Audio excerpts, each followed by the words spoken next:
The power of the voice. Keep in mind that this also goes back to the classical Greek, to the Attic Greek. The voice of the daimonion, of the spirits. The voice of also the spirits, literally, pneumaton. This goes back also to the worship of idols, the worship of the Greek gods. And it's something that the Corinthians also had a problem with. They were all believers already, but keep in mind that the background was that they used to worship Aphrodite. They used to partake in the phallic cult, the cult of Dionysus Bacchus. And so this was part of their background, which is also the main reason why they're so attracted to tongues and all these sensational gifts. Because in the phallic cult, you used to also go on a good one and get drunk and start having a whole lot of sex and make a lot of noises and all these glossolalia type of noises. This is the reason why they were so attracted to the gift of tongues. So the power of the phones, tein dunamin, tein deis phones, the power of the voice. Protestants, therefore, if I do not know the power, where's the power? The cosmic power sphere.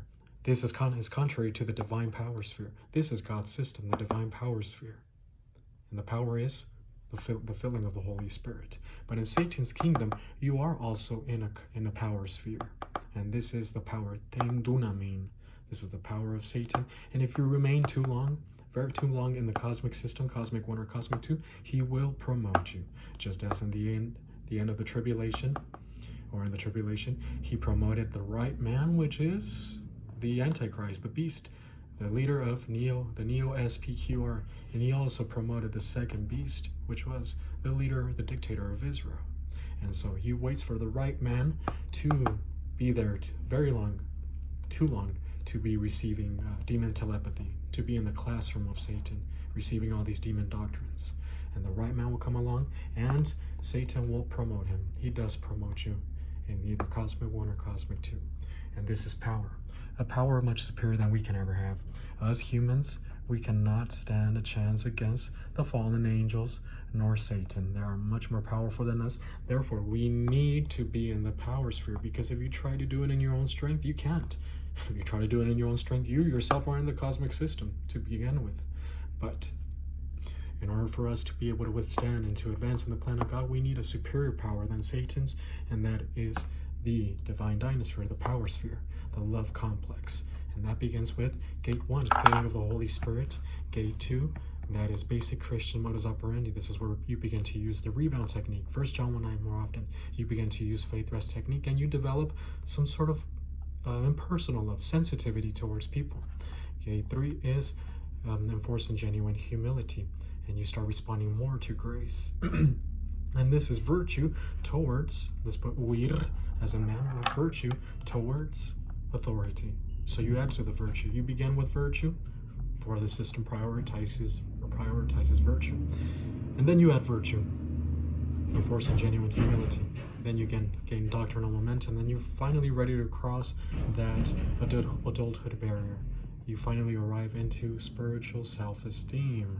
And spiritual self-esteem is characterized by personal love for God the Father, motivational virtue, and then spiritual autonomy, which is characterized by impersonal love for all mankind, functional virtue. And then 7 is momentum testing, and then gate 8 is finally spiritual maturity. And you must remain there. You must use God's power. The moment that you sin, you get out into the cosmic system, and therefore you must use 1 John 1:9 and get back in the system. You do not stand a chance against Satan's power. Tein dunamin. You have to use dunamin of God, Theu, the power of God. His power is par excellence. Satan is, it's unique, much more powerful than humans. Yes, that's why we call it unique. But God's power is par excellence, is superior. So let us complete our apodosis now. Again, we have our apodosis, verse 11. Therefore, if I do not know the power of the voice, so you have to detect the power. You have to know, because many times you do not detect demon doctrine. Something seems so innocent. Oh my gosh, look at this philosophy. It sounds great, but you do not know that it has the power of the cosmic system.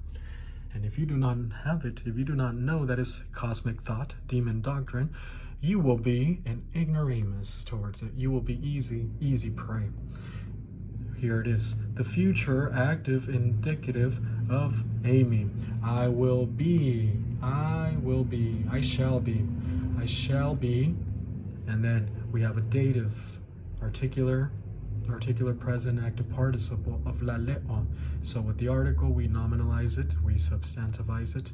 I will be to the speaker, to the one speaking, present active participle. To the one speaking, I will be barbaros.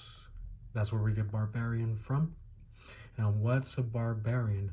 Well, it was in the Greek world. It was someone who did not understand Greek language. And that's where we get bar, because to the Greeks, bar. That's what their language sounded like. The reason why they call them barbaros. And so it was very derogatory, the name barbaros. And so it's someone who did not understand Greek language. It was someone who was ignorant, uncultured in the areas of Greek culture. And so yes, it was derogatory. It was also used for anyone who was not a Greek and who did not understand it. So it was just not only the Celts or the Germanic peoples, but anyone who did not understand Greek was known also as a barbarous. So it's used in many different ways. It is derogatory. So right here it says, I will be to the one speaking a barbarous. You will be barbarous in what sense? I will be barbarous in the sense that I am ignorant. And so you're easy prey to the one who brings the message of the phones of the cosmic system. I will be to the one speaking a barbarous and ignorant. And so ignorant, uninitiated. And the one speaking, here we all have an articular present active participle once again. This is the nominative case. Over here was in the dative, so it was to the one speaking.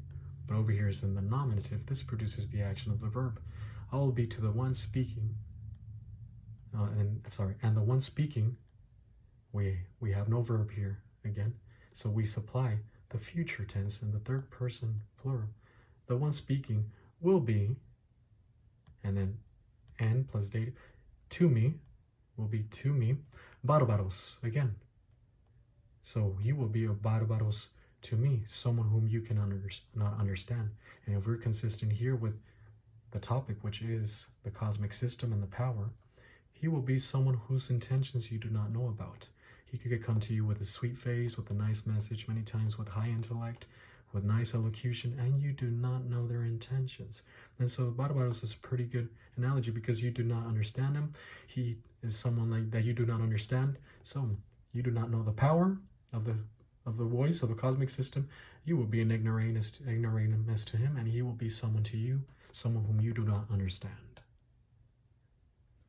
So we have our translation right here, and this is talking about the cosmic system. Paul is also letting them know that many types, many messages will arise.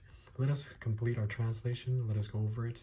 Therefore, if I do not know the power of the voice of the message, there's a cosmic system. If you do not know how to detect it, I will be to the one speaking a barbarous, an ignoramus, an uninitiated one. And the one speaking will be to me a barbarous, someone whom you do not understand. You do not understand their intentions and why they're approaching you. You do not understand the fact that they are coming with the power of the cosmic system, of the message. And so, let us look over some verses really quick, because 1 Corinthians 2:11 says, here, let's look at the NIV so that we can hurry up. Anyone you forgive, I also forgive. So this is talking about the man from 1 Corinthians chapter 5, the incest man who was sleeping with his mother. Well, they were a little bit cruel to him thereafter. They gave him up over to Satan, but the man recovered. He used 1 John 1:9 and he got back in the system. But they were unforgiven to him, and so Paul tells him, let the man back in the church. Forgive him. Anyone you forgive, I also forgive. And what I have forgiven, if there was anything to forgive, I have forgiven in the sight of Christ for your sake, in order that Satan might not outwit us, counter us. For we are not unaware of his schemes, of his machinations, of the cosmic system. Satan wants you to be ignorant. Satan does not want you to know the power, dein dunamen, of the voice, of the message that comes along. He wants you to, many times he disguises it as something coming from God. But many times it's nothing but works, salvation, gate form, self-righteousness. And so we must know the schemes of Satan. You must always know your enemy in battle. Here our enemy is, first of all, our sin nature. So we have to know our sin nature, gate 1 of cosmic 1, gate 1 of cosmic 2. The sin, our enemy is also the cosmic system, the whole system of Satan's system, and Satan himself. So we have to know many things about our enemy. For we are not unaware of his schemes. We have to become aware of his schemes. If not, how are we going to be able to detect them? And look at first Timothy chapter 4. The Spirit clearly says that in latter times this is the church age and in the dispensation of the tribulation. Some will become apostate. How do you become apostate? Well, you remain in the cosmic system too long. You get in cosmic 2 and you get into false doctrine. Some will become apostate and follow deceiving spirits. Look, nomasin planois, deceitful spirits. These are disembodied spirits that are functioning today in the church age and will be functioning in the tribulation. And look, will follow deceiving spirits and teachings of demons. Teachings of demons. So following deceiving spirits and teaching of demons is very much part of the cosmic system. You are in the cosmic system and you remain there for too long, you're going to be indoctrinated. This is his classroom. Not only is it his system, this is his classroom.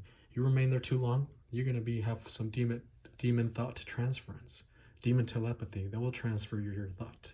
And many times you don't even notice it. There you are, a happy camper, thinking you're all right with God, but you're not using 1 John 1:9, and you forget to use it.